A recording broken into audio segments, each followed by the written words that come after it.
देखिए, वैसे तो पूरा का पूरा हमारे हर ज़िला एनएचआई से जुड़ा हुआ है, लेकिन जैसे आपको पता है कि डबल इंजन की सरकार है और उसका लाभ हरियाणा प्रदेश को स्वाभाविक तौर पे मिल रहा है।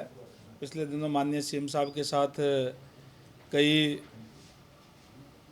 जो प्रोजेक्ट थे उनके बारे में माननीय हमारे जो केंद्रीय मंत्री है, सड़क एवं परिवहन मंत्री नितिन गडकरी जी, उनसे बात हुई थी और उन्होंने अपने सहमति भी देने का काम किया था। तो स्वाभाविक है कि हमें और ज़्यादा लाभ आज हरियाणा के अंदर रोड के मामले में जो है वो मिल रहा है।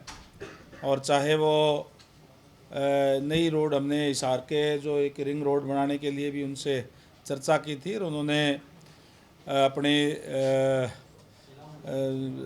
सहमति उस पर भी जताने का काम किया था कि जो जैसे ही कागज़ तैयार होकर के आएंगे हम उस पर भी सहमति देने का काम करेंगे। तो निश्चित रूप से उससे एक जाम से भी निजात मिलेगी और बहुत एक अच्छा रिंग रोड अगर हिसार के बाहर से बनेगा तो उसका भी लाभ जो है वो मिलेगा उसका।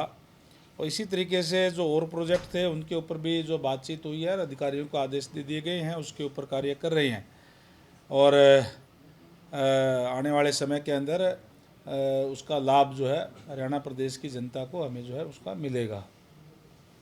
सर, पिछले दिनों आपने कई अधिकारियों पे कार्रवाई भी की, एक्शन भी लिया सर। हमने पाई जाती हैं सर, आगे किस तरह से? मैंने शुरू में ही जो डिपार्टमेंट संभालते ये कहा था कि हमें डिपार्टमेंट की छवि सुधारनी है, क्वालिटी के साथ हम कोई समझौता नहीं करेंगे, अच्छी क्वालिटी लगा करके जनता के अंदर एक विश्वास पैदा करने का काम करेंगे। क्योंकि जनता ने लगातार तीसरी बार भारतीय जनता पार्टी को मैंडेट दिया है, इसी बात पे दिया है कि भारतीय जनता पार्टी जो कहती है वो करती है। और जिस विश्वास के साथ जनता ने मैंडेट दिया है उस विश्वास पे खरा उतरते हुए एक अच्छा इंफ्रास्ट्रक्चर प्रदेश के अंदर देने का काम करेंगे जिसमें क्वालिटी होगी। और जो भी कोई भी अधिकारी है चाहे कर्मचारी है, क्वालिटी के साथ कहीं भी कोई अगर कोई गड़बड़ पाई जाती है तो उनके खिलाफ हम कड़ा एक्शन लेंगे। हमने पहले भी इस बारे में एक्शन लिया है और आगे भी अगर इस कहीं भी प्रदेश के अंदर किसी भी ज़िले के अंदर कोई क्वालिटी के अंदर कोई भी गड़बड़ कोई पाई जाती है तो उनके खिलाफ भी हम कड़ा एक्शन लेने का काम करेंगे, ताकि एक अच्छा साफ सुथरा ट्रांसपेरेंसी के साथ कार्य हो। भारतीय जनता पार्टी का एजेंडा यही है कि जीरो टॉलरेंस हो और ट्रांसपेरेंसी के साथ जो है पूरे प्रदेश के अंदर कार्य हो। सर, एक सड़क पर आप गए थे, आपने वहाँ पर कुछ जनता देखी, फटकार कर रही थी, वो सड़क कहाँ की थी और क्या दिक्कत थी उस सड़क? देखिए, वो सड़क जो हिसार ज़िले के अंदर ही है, दानसू गांव से लेकर के दिंगताना गांव है, उसकी रोड थी और उसके अंदर क्वालिटी काफ़ी लो थी और बनते ही सड़क के अंदर जो है कहीं कहीं टूट गई थी, उसके ऊपर दोबारा जो है वो रिपेयर की गई थी, इस टाइप का मामला था। तो इसीलिए उन अधिकारियों के खिलाफ भी कार्रवाई की गई है। मैंने उनको कहा है कि जो एजेंसी है जिसने बनाई है उसकी भी कोई सिक्योरिटी वगैरह उसको रोकने का काम करें, उसको जब्त करने का काम करें। अभी हमारे हरियाणा में कितनी पीडब्ल्यूडी की सड़कें हैं जो एक जिले से दूसरे जिले को कनेक्ट करती है? क्योंकि देखा गया maximum national highway, express highway Haryana से बहुत ज़्यादा संख्या में निकलती है। नेशनल हाईवे काफ़ी है, हमारी जो अपनी जो रोड है वो लगभग 3000 किलोमीटर से ज़्यादा की रोड हमारी है जो पीडब्ल्यूडी की है। और उसको हम रख रखाव या देखभाल उसकी करने का काम जो है वो करते हैं। और जो नेशनल हाईवे की जहाँ तक आपने बात कही, जैसे मैंने पहले कहा कि डबल इंजन की सरकार है तो आज निश्चित तौर पर उसका लाभ मिल रहा है। अच्छा इंफ्रास्ट्रक्चर होगा तो स्वाभाविक है कि वहाँ अच्छा व्यापार भी आएगा, व्यापारी भी आएगा, काम धाम भी जो है वो अच्छे होंगे, नए उद्योग भी वहाँ जो है वो लगेंगे, लोगों की जब सुविधाएं होगी तो उसका लाभ जो है प्रदेश को मिलता है। सर, किसान आंदोलन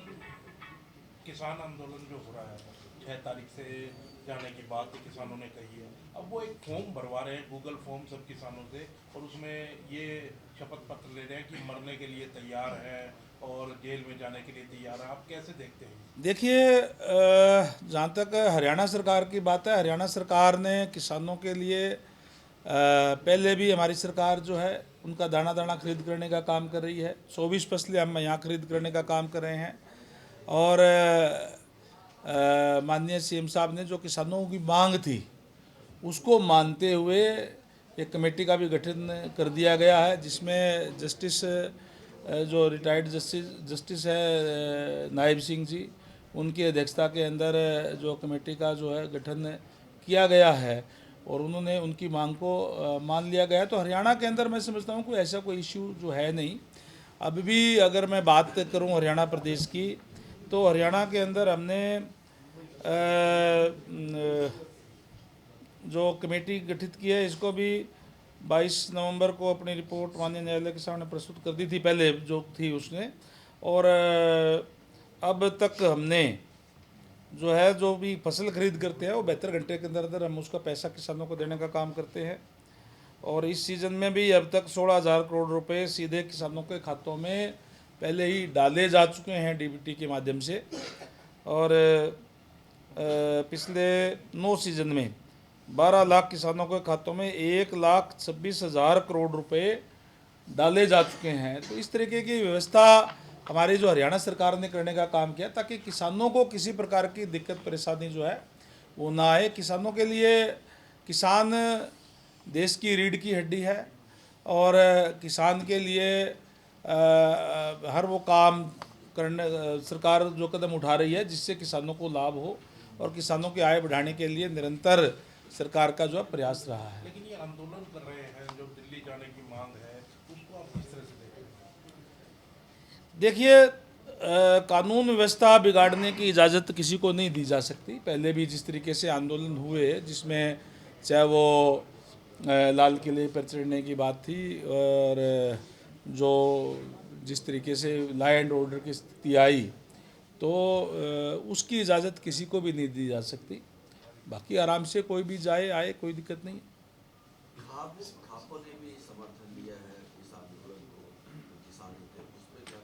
देखिए, हरियाणा प्रदेश की जहाँ तक बात है, मैंने कहा कि हम एक एक दाना किसान का खरीद रहे हैं, सारी की सारी फसलें एमएसपी पे खरीद रहे हैं।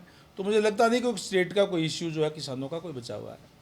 सर, टूटी फूटी सड़कों को लेकर कई जगहों पर टूटी फूटी सड़कें आपने भी देखा होगा सर, उनकी मेंटेनेंस के लिए क्या निर्देश दिए गए हैं? प्रदेश में अलग अलग जगहों पर जहाँ टूटी सड़कें हैं, क्या उनका फीडबैक लिया सर?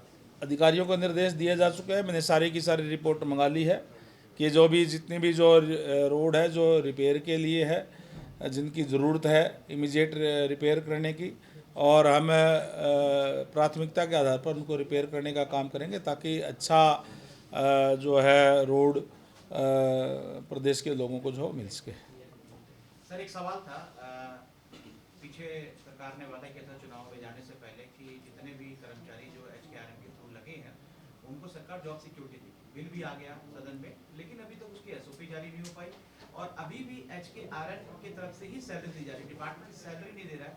और सबसे ज़्यादा जो एम्प्लॉई है वो माना जा रहा है कि PWD के रेस्ट हाउसेज में है और PWD में ज़्यादा है। इनको लेकर के आप सजग हैं, क्या सोच रहे हैं, क्या आगे प्लानिंग है इनको लेकर? देखिए, भारतीय जनता पार्टी की सरकार है। भारतीय जनता पार्टी की सरकार, जैसे मैंने पहले कहा, जो कहती है वो करती है। हमने उनको माननीय नायब सैनी जी के नेतृत्व वाली सरकार ने जॉब की सिक्योरिटी देने का काम किया है, तो जॉब की सिक्योरिटी उनको देंगे और उनको किसी तरीके की कोई चिंता करने की ज़रूरत नहीं है। जब तक उनकी 58 साल की उम्र होगी तब तक उनको कोई नहीं हटा सकता। वो लगातार नौकरी भी करेंगे और जो बिल के जो एक्ट के मुताबिक जो हमने जो पास किया है उसमें जो जो प्रावधान है उसके तहत उनकी चाहे वो सैलरी बढ़ाने की बात हो और तमाम वो सुविधाएं जो उसके अंदर दी गई वो देने का काम हम करेंगे। लेकिन अभी तक डिपार्टमेंट में मतलब हो जाएगा, अभी पास किया, अभी हाल ही के अंदर हुआ है, तो जो बाकी चीज़ें हैं वो फॉर्मेलिटीज वो भी पूरी कर ली जाएगी। ठीक, थैंक यू। निकाय चुनाव हरियाणा के अंदर होने हैं, किस तरह की तैयारी है आप लोगों की, और काफ़ी लेट हो रहे हैं निकाय चुनाव, उसको क्या क्या कहें? भारतीय जनता पार्टी पूर्ण रूप से तैयार है और मैं समझता हूं कि यह बात ठीक है कि निकाय के जो चुनाव है वो ड्यू है, उसके अंदर हिसार भी है, रोहतक भी है, पानीपत भी है और गुरुग्राम भी ड्यू है। और मैं समझता हूं कि नए वर्ष के अंदर जल्दी चुनाव जो है करवाए जाएंगे और जिस तरीके का माहौल आज प्रदेश के अंदर है, भारतीय जनता पार्टी एक बार फिर से, चाहे वो मेयर की बात है, चाहे जो हमारे जो म्यूनसिपल कॉरपोरेशन के अंदर जो मेंबर बनते हैं उनकी बात है। और चाहे कि नए रूप के साथ ये चुनाव जो है इस बार होंगे, नए रूप के साथ इसलिए होंगे कि इस बार विशेष तौर से BC-A को भी BC-B को भी आरक्षण की व्यवस्था उसके अंदर की गई है।